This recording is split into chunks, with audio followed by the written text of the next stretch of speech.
booth walks Al Pacino. Whoa, stop. Al Pacino walks into the booth with you. Yes, and he's like, "Whoa, where's Bobby? Where's Bobby? Where's Bobby?" He overheard you in the other room. He thought I was comes Robert De Niro. He thought that you were De Niro. So then he stays in the booth with me, and I'm still working, and he's like, That "Look, didn't happen. Did." And then like 10 minutes into it, De Niro walks in. Come on, you're messing with me. He walks in. I guess we're gonna have lunch or something. And then Al goes, "Oh, Bobby, this guy sounds just like you." And Robert De Niro's like, "Really? You know, you sound like me? Huh? You talking like me?" He says you're talking like me. He does the face too. You talking like me? You sound like me. They're pushing on me. You know that my two idols. I don't want to do the De Niro impression. You understand? You don't want to offend him. I don't want to offend him. It's not gonna work. And what did you do? I did Christopher Walken. Al, Bobby, come on. We're three New Yorkers. We're trying to make a living.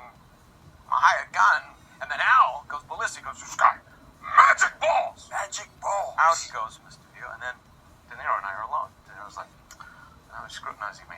He's looking me up and down." He says to me finally, he goes, "You're talented. You should get a life." It's like the best moment, worst moment of my career. Thank you for joining All Things Battlefield Earth, coming to you from the Gulf Coast of Alabama. We have a big surprise for you tonight. We have Mr. Jim Meskimen, who has joined us here on All Things Battlefield Earth. Now, this gentleman, one of the nicest people you're going to meet, has over 250 acting credits. He's been on just about anything you've seen. He is a master impressionist and can do some of the most amazing, I believe he told us over 70. He doesn't really know actually how many voices he can do, but he can do a lot. So it's an extreme pleasure to have him on All Things Battlefield Earth. And for those of you who don't know, he directed the audiobook for Battlefield Earth, 47 hours, over 60 actors, over 150,000 plus special effects. Took him over 9 months to produce, and it is unrivaled, and there is literally no other audiobook out there. It's nowhere close to what Galaxy Press and Mr. Jim Meskimen has put on. So it's a great pleasure to have him. So with that, I give you Mr. Jim Meskimen. Well, it's on my phone, but you've got to send it on your phone. No, but I can't. What part of town is it in? Funny, Jim. Century City, Studio City. Those are two very different parts of town. Oh, you guys are doing that thing with Piat today. Yeah, it should be fun. I get to work with Ross, and I get to do a bunch of impressions. That's great. Okay, so it's actually Culver City. This is me. Sorry. This is Ross? So you're gonna do your Miley Cyrus? Yes, I am. And seriously, I'm really excited because I twerk really hard to get where I am, and so now I can just focus on being me, as an artist, and just put it all out there. Sorry. Good morning. Yes, sir. Good morning. How you doing? I'm doing good. Well, I really appreciate you meeting with me, and I was last night. Me and my family, we were watching your Impress Me. That's a really good show. Really, that's hilarious.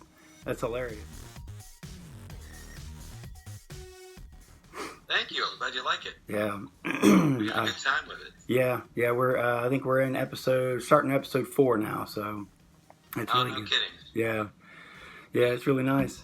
You're when you look at IMDb, I mean, you've got over 250 acting credits. I mean, you've got an amazing career. What are some of your biggest highlights? What have you enjoyed the most? Well, Impress Me is definitely a highlight. I mean, I never starred on a series other than that, and that was a great experience. And to do impressions and it's also quite a bit of improvised material in that show, as you could probably detect. So it had a lot of the things that I like the best about performing. And I worked with a great bunch of people. Ben Shelton, the writer-director, is fantastic, and Ross Marquand, who's gone on to be in The Walking Dead, was at that time a relatively unknown but terrifically talented actor. And so that's a highlight. Apollo 13, all the movies I've done with Ron Howard are highlights for me because they're such, really major projects that a lot of people saw, and they were just extremely well done, well written, well directed, and well produced. Apollo 13, The Grinch. The last one I did with him was Frost Nixon, and that was a lot of fun too. always learned something on those films as well. They're a real journey and an education. I do have a lot of credits. I've been doing this now for close to 35 years professionally, which seems like a long time, and yet it doesn't seem like a long time. But and I've had the good fortune of working with some great people and doing some really interesting projects. So my dogs think it's important to herald the fact that I've worked so hard. But lately I've worked on some good things too. I just worked on earlier this year on a show called The Magnificent Mrs. No, I always say that. It's The Marvelous Mrs. Maisel on Amazon, which is a really, really charming show. And I worked on it NCIS last month. Wow. And this last couple of weeks ago, I worked on a show called This Is Us, which is a big show for ABC. And I hope to be working on more episodic shows this year. It's lining up to be a really good year that way. Cool. Yeah, I think in 2018, you're showing at least 6 movies plus. So pretty amazing. Well, a lot of those are in pre-production, so and post-production. So yeah, this year I don't know if I have a lot of film work that I've done this year. Little things. Sure. I have a short film that is winning awards at festivals and doing quite well. I forget how many festivals we've been into, but it's probably around 16, and we've won quite a few awards so far. And it's a short film called Sun to Sun, which is not really available to the public to be seen yet, but it will be online. And it's about the opioid crisis, which is very timely, of course. Yeah. I wrote it and star in it with another actor friend of mine, a young actor who plays my son. And it's about a father and son having an interesting discussion about drug addiction that takes a bit of a twist in the middle. So it's been doing really well. Wow. I look forward to seeing that. So your voice talents, how many voices can you actually do?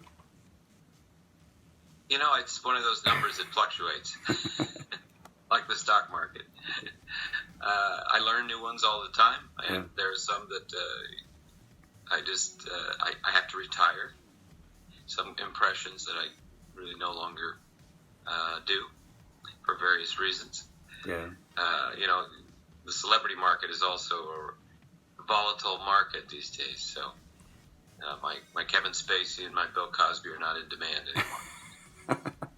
We were sweating that during the Impress Me show because, Impress Me on Amazon Prime, so much of our storyline had to do with impressions and impressionists and characters, and we create these scenes where I'd be playing somebody and Ross would be playing somebody. And as we're getting closer to the release date, I was just sweating. Oh God, please don't let Morgan Freeman, get hit by a car. Don't let Sir Ian McKellen be arrested for, lewd conduct. Just everybody, just chill. Just chill. So my voice is come and go, but I do a lot of them. I don't even know the number. In my live show, I generally do around 60 to 70. Wow. It's amazing. Yeah. Goodness gracious. It's fun. Well, Battlefield Earth. Battlefield Earth. I was honored to be asked to direct it. I'm actually in the movie for a blip. I've been a fan of the book for a really long time. When it first came out, I read it within the first year or so.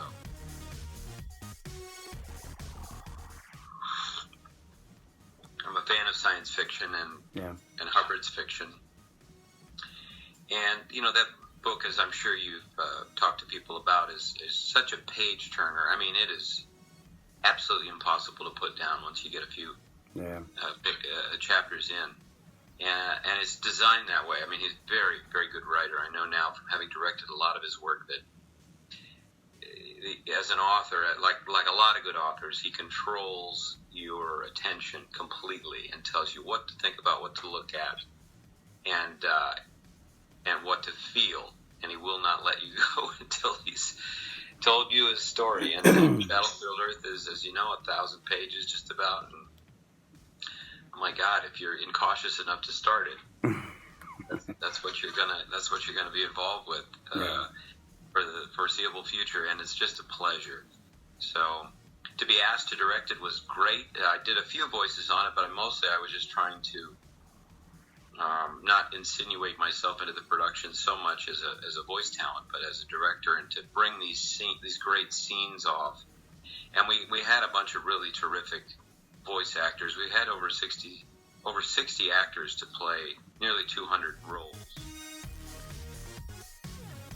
Wow. So many people were doing double, triple, and quadruple duty on it. And in the end, I think we came up with a really fantastic production that I don't know. It's unrivaled, really. Yeah, there's nothing like it. There are very, very few projects in the science fiction realm or in the fiction realm that are that ambitious. Yeah, absolutely. I mean, how long did that take to produce something that? I mean, it's just there's so much to it. Told it took 9 months. I don't remember. It's all a blur. Wow. But 9 months of pretty hard hauling. 6 days a week, and we had a crew that was operating in the daytime and a crew that was operating at night to put the sound effects and the music in, and to mix it. It's professionally mixed like a movie. Yeah. So it's not just what you might do with GarageBand or Pro Tools on your own.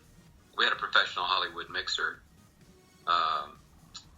do an outstanding job of creating the depth and I don't know, just the positioning the characters sonically, just like they do in the movies, to help create the illusion that, oh, he's over there and they're over here and here comes the airplane and oh my gosh, it's summer, listen to the crickets and all that stuff that makes it a really fully immersive entertainment experience.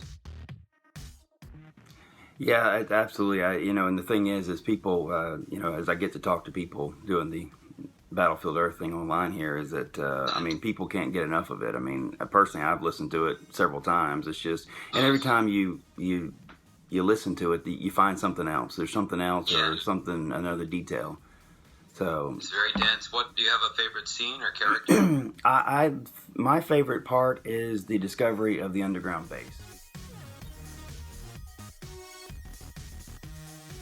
Because there you learn just so much of what really took place the day that the Earth was attacked, and that to me is just like a wealth of knowledge.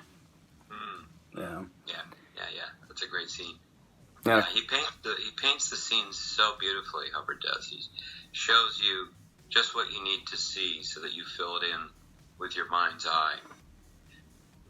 Yeah. And those characters, the characters are wonderful, aren't they? Yeah, they are. John Travolta, early he in his career he played those bad guys you love to hate, and that's kind of the way I feel about Turl in the book. Is that you kind of feel bad when he buys it. You know what I mean? Because it's like he's just this average guy just trying to get back home, and yeah, he's a bad guy. He's killing people and doing horrible things. But at the same time, the way Hubbard wrote, to where you get both perspectives, you kind of empathize. I mean, a little bit, as far as the way he's written. If that, yeah. A little bit, not a lot, not too much. Turl's pretty bad. Yeah, I agree. Well, I mean, that's the point, really. It's this great man versus machine story, and there are layers to it in Battlefield Earth, right? So Turl, I totally agree. Turl is sympathetic, and when you listen to what he's doing, you realize, oh, this is a genius. This guy Turl, he's an evil genius in that everything is slanted towards, saving himself and enriching himself at the expense of whole civilizations. But you also recognize at the end, and this is not a spoiler so much, but it is man versus machine in that all those beings, even on the alien planet, have been victimized by the implantation they were given, which was their civilization's way of handling discord and unrest and revolution, was to make sure that every baby this implant that later leads to the destruction of the whole civilization and almost the whole universe, if not for Johnny Goodboy Tyler, the Earthling. So it has a lot of resonance, I think, as we move into a new age here on Earth of digital interaction and computer interaction, and even, people are talking about, oh, well, yeah, soon you'll have, your iPad or your phone will be a chip that you'll have in your head. And I don't know, after reading Battlefield Earth, not really in a big hurry to get that chip in my head. Goodness.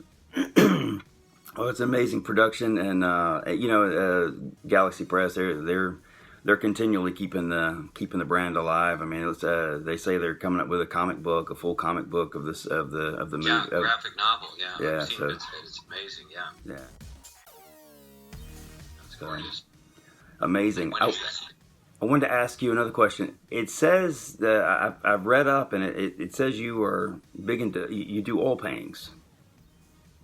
I'm a trained oil painter. That was my first, not my first career, but I was an illustrator, cartoonist was my first career. Oh, wow. And in college, I happened to have a wonderful friendship. Started out as my teacher just at the university, and then I went to Spain and worked with a Spanish master named Miguel Arguello, who was my mentor and who did what he could to teach me how to be a painter. And although I didn't wind up pursuing it with the single-mindedness that I originally had intended, because I never learned how to really make a living in it, I do enjoy painting, and I've painted quite a bit in my life, and I hope to do much more. Wow. It's pretty cool. Yeah. And I mean, a lot of artists that you talk to, actors, directors, painters, they all have different disciplines. Some are musicians as well. A lot of the actors that I worked with on Battlefield Earth, even Fred Tatasciore, who plays Kerr, he's a cartoonist, I could name others. Phil Proctor, who does quite a few voices in our show, the great Phil Proctor of Firesign Theater fame, is also a collage artist. Wow. So it's not uncommon for an artist to have an interest and a talent and even the chops in a different discipline. Yeah. Wow. That's pretty amazing. It's and Keeps that, you busy. Yeah. For real. Idle hands make the devil's work. Yeah. Well, I tell you, I've been very impressed with, and the thing is with your career is, I knew, I've seen you in many things, and but when I was really looking into getting the opportunity to get to speak to you, I'm very impressed. I mean, you have an amazing career, and I look forward to following your career and getting to enjoy so much more of your work. And the thing, when I was looking up all the different things that you've done, I mean, there's so many things, like, for instance, Call of Duty, right? I've played Call of Duty, and I've heard JFK in Call of Duty. There's my JFK, lock and load. The zombies are outside the White House. That's awesome. Well, sir, I greatly... And there's my YouTube channel as well that I'd love for your viewers and listeners to check out. My YouTube channel is just my name, Jim Meskimen, on YouTube. I've got over 800 little videos there of impressions and other things. If you haven't checked that out, my viral hit of 2011 was Shakespeare and Celebrity Voices, which has, close to 2 million views now. Wow. Poking along. Yeah. But, amazing. Sir, I greatly appreciate you spending the time with me today, and thank you, Mike. And I, again, thank you very much, and you have a wonderful, wonderful day. Okay. Leverage. Thank you.